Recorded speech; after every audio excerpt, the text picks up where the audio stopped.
What's going on, guys? It's Shawnee Salami. Today we're going to do Thaix Stronghold and what I think might be the best pub stomping class.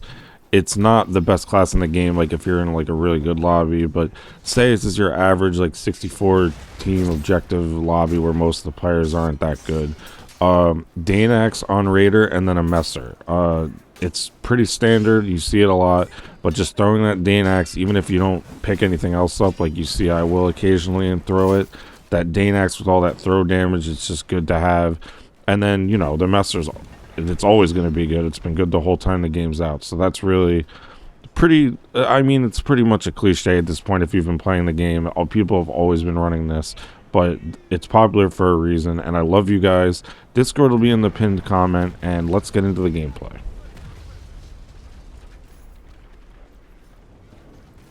Now, I've seen people do this where they just pick things up and then start throwing them and then have that Messer as the backup while maybe they're walking around.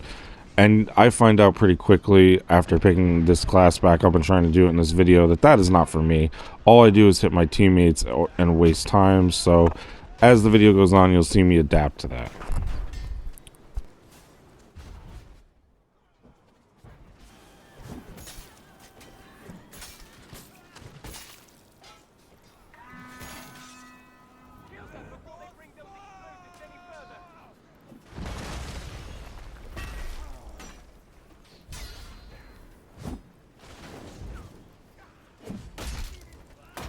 Here I make a very brain dead play. I don't know why I wanted the skirmisher dead so bad, but I walked right into that and just hit. I don't know what I was doing there. That speaks for itself. I don't even blame that guy for laughing. Like, what was I doing, man?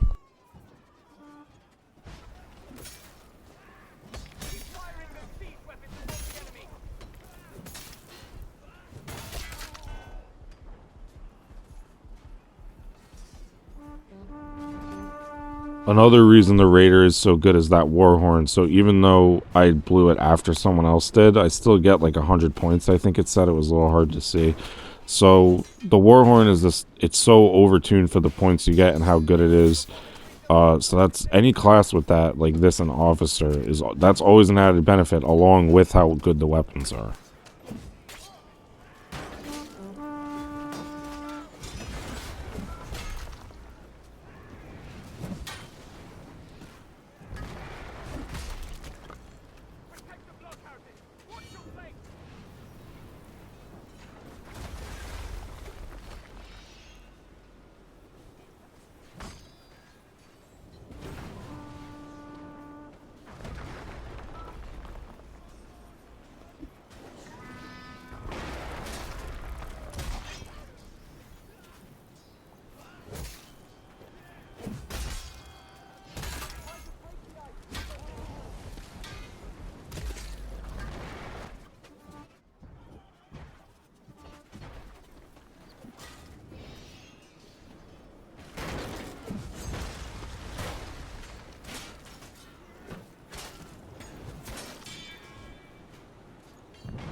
Always thank your footman.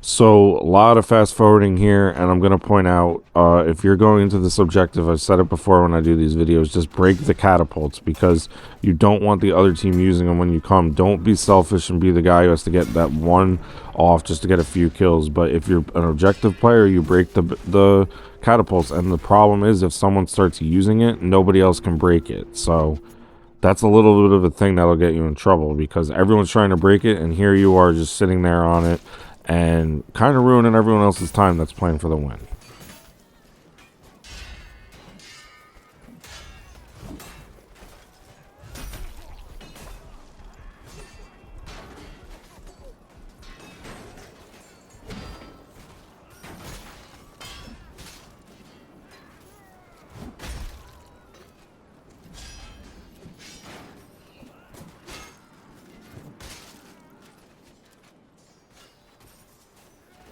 Here we have some barricades that kind of shield us a little bit.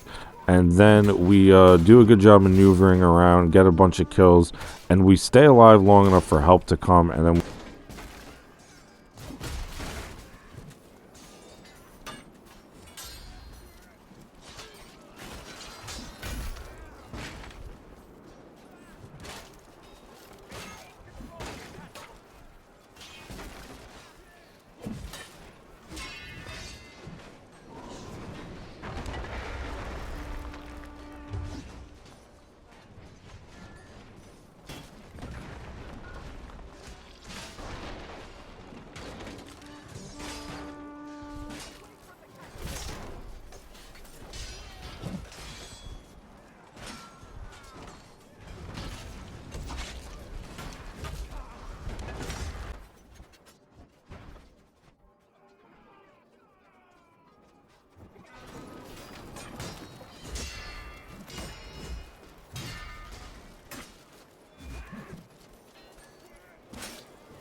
and at long last, we hit an enemy with Danak's throw, and we get a kill. Now here I picked this up by accident, or I don't even know how to shoot the catapult, so get off that and break it.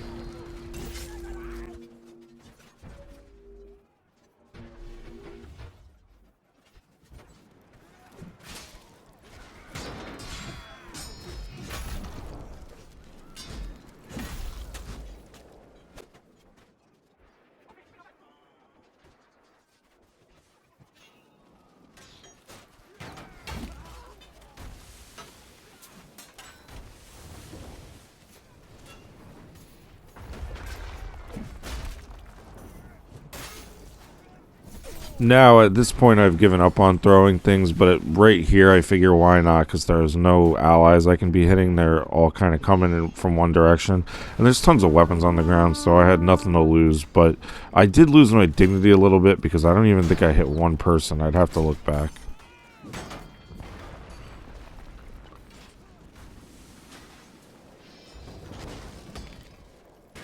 Pretty impressive here. We pushed them all the way down the hill, and it looks like we're smooth sailing for a little bit at the start of this objective.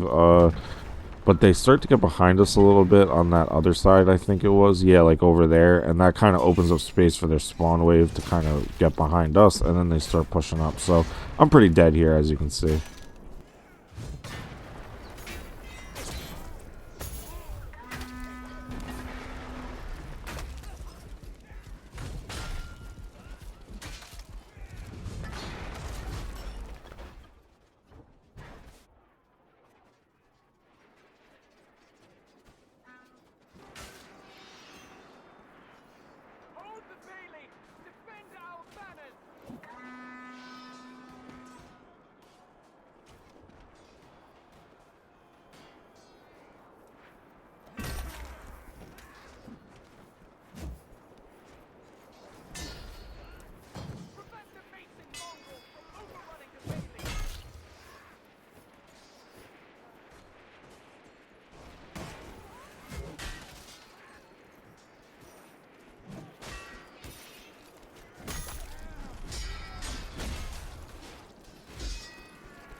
Now we're going to push hard at the objective, even though we're kind of alone, because I'm hoping people come behind me soon. But you'll never guess what happens next.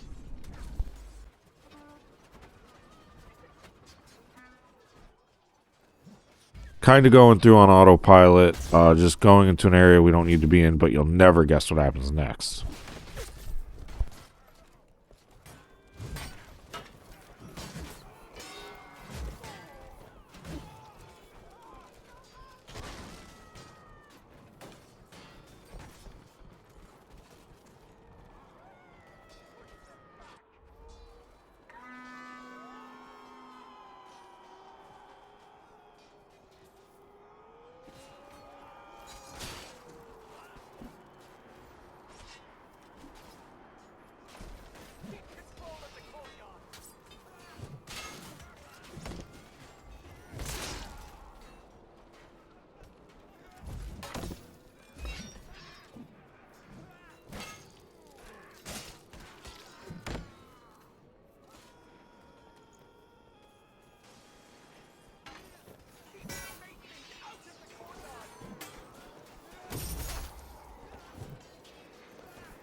Alright, so here we go. It's time to be Argon. I don't blame people who decline this, because if you mess it up, people will vote kick you even though they couldn't catch you on the scoreboard.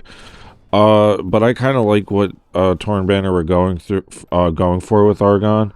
This VIP one is a little different because you can survive a really long time. You get a lot more health, but it's really hard to win this one. I've really haven't done it that much. I have like maybe 4 or 5 times, and I've played this whole year it's been out, and I'm the VIP very frequently. So this is kind of my strategy I've had the most success with. I honestly don't think it's really that good, but I kind of I'm at a loss because I really have not won this that much. So what I do is kind of push up, because you're not getting stunned and your attack is so much faster and does so much damage that I just kind of go up front when I can, clear up things, like especially on this beginning part, right? And then I try and raise that the flag at, what is this, the courtyard. And then you'll see what I do next. I mean, I think I get hit a few times here because, like, every time it seems like I was about to get it, these guys couldn't defend me. Overall, this team was fine. Don't get me wrong. It was just right here. But, you know, getting this flag is a given. You're always going to get this one. But I was thinking maybe I would have more health going into the next part. But I just keep getting hit right at the last second. Oh, my God. I'm just cringing watching this. But then what I always like to do, because this worked for me last time I won this, was I run up to that left spot. I got hit again. What is going on here, guys? What are we doing? Come on. Let me collect my thoughts here. This is crazy. Like, I can't believe this watching back. Let's see if it happens again. Oh my God. I'm sorry. This is not really good commentating, but you have to admit this is just mind-blowing. I should have had this 4 or 5 times or something. But yeah, I did this one time, I won, so I was going to try it here. And I didn't really seem to be a good idea. I would not recommend doing this again. I run up to this left part and start to act like I'm going that way. And I think I'm going to fake out everybody and be the hero, be like Aragorn or something and save the day, go through the drawbridge. Now, here's the problem. What I don't consider when I do this fake out thing, I didn't jump there, thank God, is that I also faked out almost my whole team. They weren't really with me, and that's my fault. I'm not going to blame them for that because they all were starting to assume I'm going this way or maybe coming back, and some of them, you know, got in fights. Were doing what they should be expected to do. They're not mind readers. But I'm not really the sharpest tool in the shed in real life or in video games. Everyone's got their strengths and weaknesses. Intelligence is not one of mine. You'll see this plain as day. But we run down here, and it's like I got some people with me, but that's my fault. I'm not blaming the team. It wasn't their fault at all.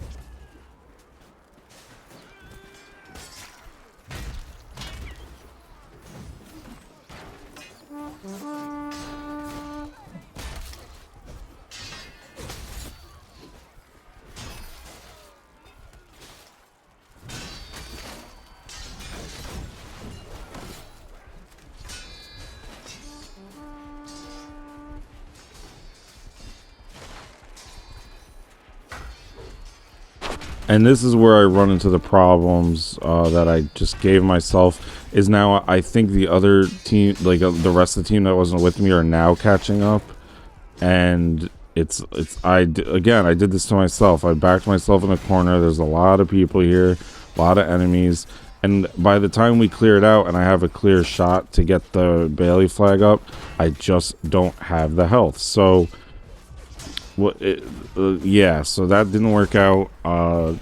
I think next time what I'll do, that aggressive strategy with Argon was a good idea, but that fake out thing really cost me, because otherwise I may have had it. But it is what it is. You live and you learn. That's it for this one, guys. I will see you in the next one.